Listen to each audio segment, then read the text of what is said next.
Today we are leveling this 2001 Dodge Ram 2500 4x4, except we're going to do it one of the correct ways.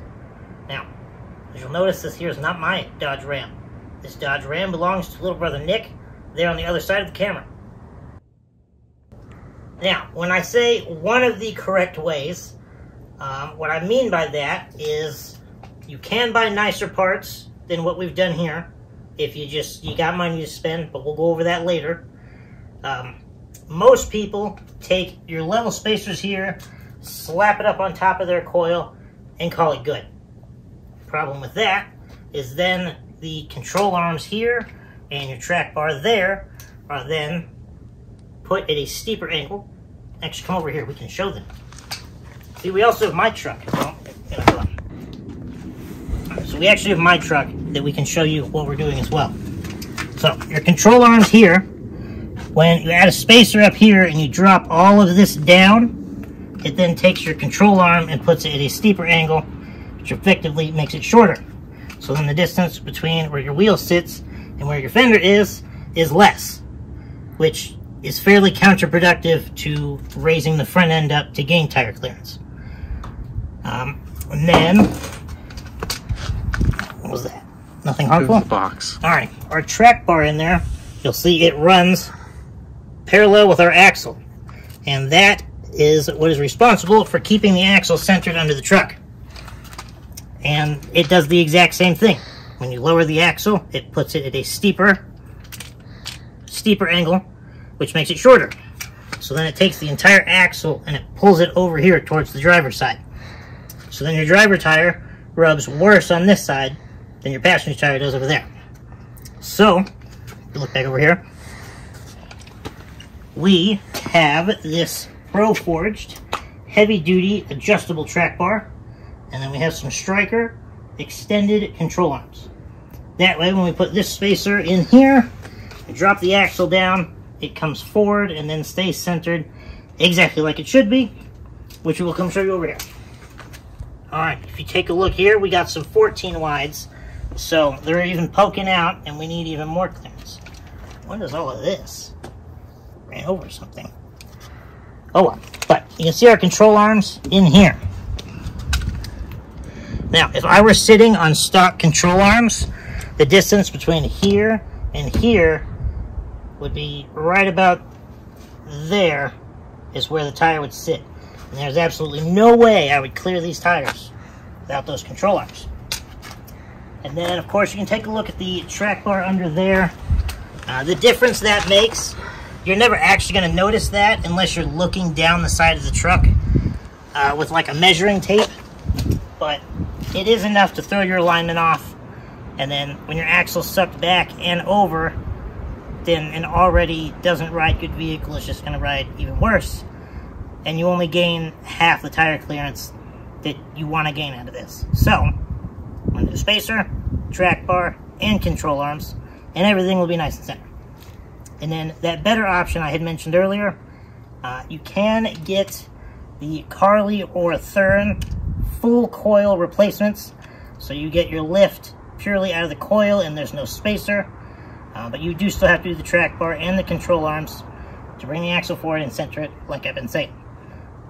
But the coils and the shocks, it's going to run you an extra $900 or so. But it is going to substantially increase the ride of the vehicle.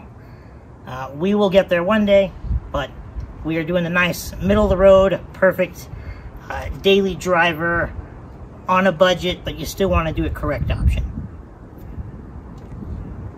Alrighty, as you can see, we have it on some nice big heavy-duty jack stands under the frame there, so that our floor jack can support the axle and lower it down. Our first order of business, we're going to get this sway bar disconnected. Then we're going to go up top into the engine bay, and we're going to take off our top shock mount bolt there. Then we are going to go for our track bar on the frame side there, get that disconnected. Then we will disconnect it over here from the axle side, get that out of the way, which will allow us to drop all of this down nice and far so that we can get our spacer up there slide our new shock down in. Then we will start to compress it up and then go for the track bar again. I'm working on my own project over there, so I missed the too short track bar coming out, but you can see the clear size difference down there. We have adjustability there and there. And what are we on? Sway bar end links over here? Yeah, I was gonna do a little update here in a moment, just explain sizes and stuff and the order I'm doing things in.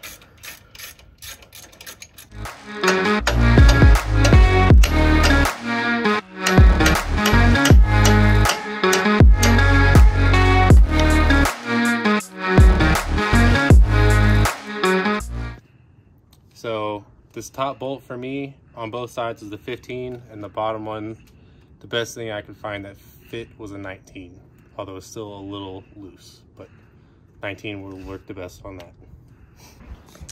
Next up is the top shock bolt there that I can't show you because I'm too short. And then 1, 2, and on the third side, the 3 bolts for the shock tower. These 3 are 15s, and the top one, he just said was a 17.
It is now day 2. We double checked our rough measurements on the track bar on my truck.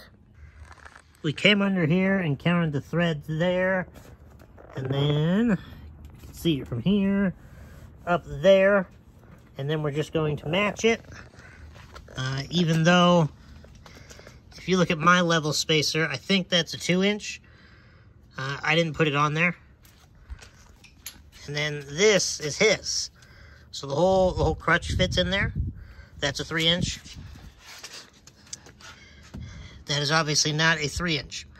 But it should at least get us close enough to make it to the alignment shop, which is not far away.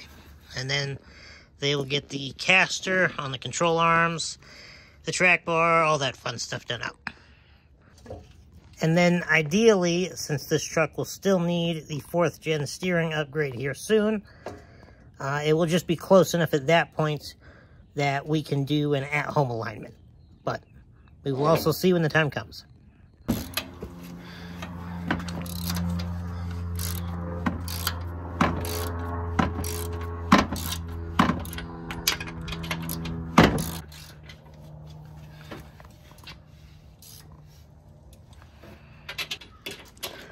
Alrighty, I missed him. Oh, can't see.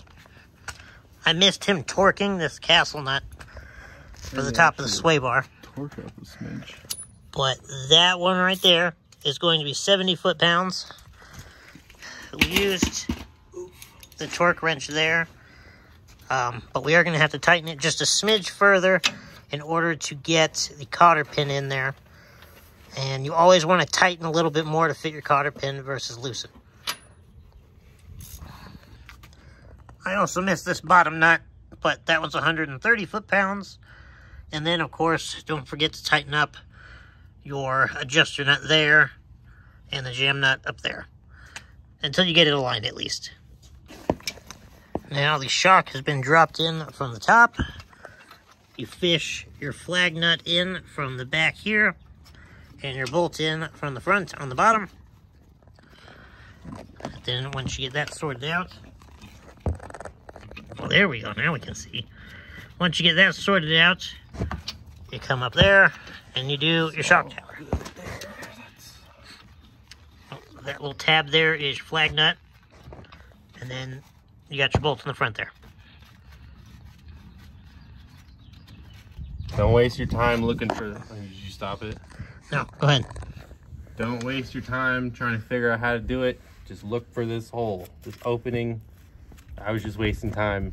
It's very simple.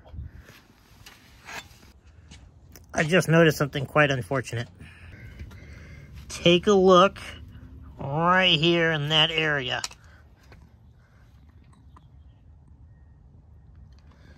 And then come over here and look at this one.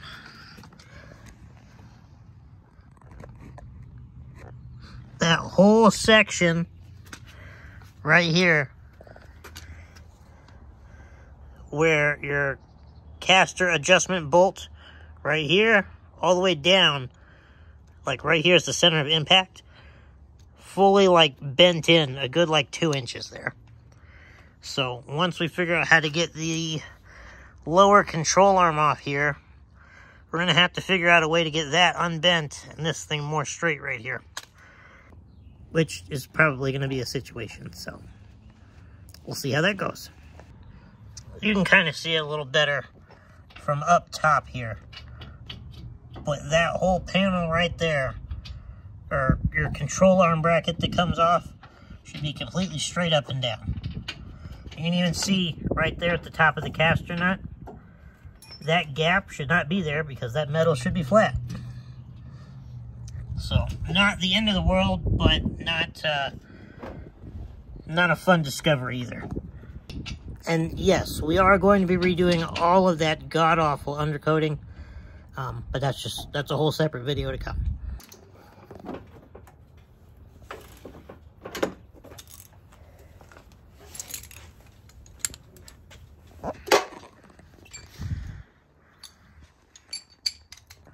I don't recall if we ever revisited, but that cotter pin is in the track bar there.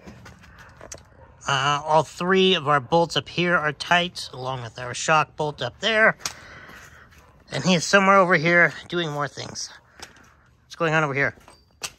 I'm just looking to see how I access this fourth control arm bolt. So. Oh, I do see the stabilizer pin now. Or the, I guess, alignment thingy. It goes on this bottom one. Because it looked like that one picture showed like going to the top or some weird shit. Yeah, he's talking about the lower control arm bolts there that help set your caster and whatnot. For the axle, I was just making sure that we could get new ones here locally before we went and took this stuff apart. As you always should, because 9 times out of 10, you're going to be replacing that hardware with the rest of it. We also got top 3 bolts here, along with our shock up there. And here's a fairly decent shot. You can see how far back in the wheel well the axle is now positioned before we do the control arms, to show you why it is such an important thing to do them during this process. You can also see the coil is just leaning forward there. But you'll see once we get these control arms knocked out, that'll bring it nice and forward, and everything will work happily as it should be.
this is one of those video situations where we hit another delay, and I believe we left off or we were waiting for new sleeves to go in the control arms because the 2001 hardware is bigger than my 1999 hardware, and we didn't know that till after we got them. So it's been like a week and a half, but we got the hardware. As you can see, we got control arms on this side and on that side over there installed. Now the only task left to do that we've been fighting with is knocking all these old studs out. But we had to go and find a torch and then freshly charge the impact so that we could get the brake caliper off, because we broke a couple breaker bars and several other sockets trying to get the screws back here that hold the caliper on to here.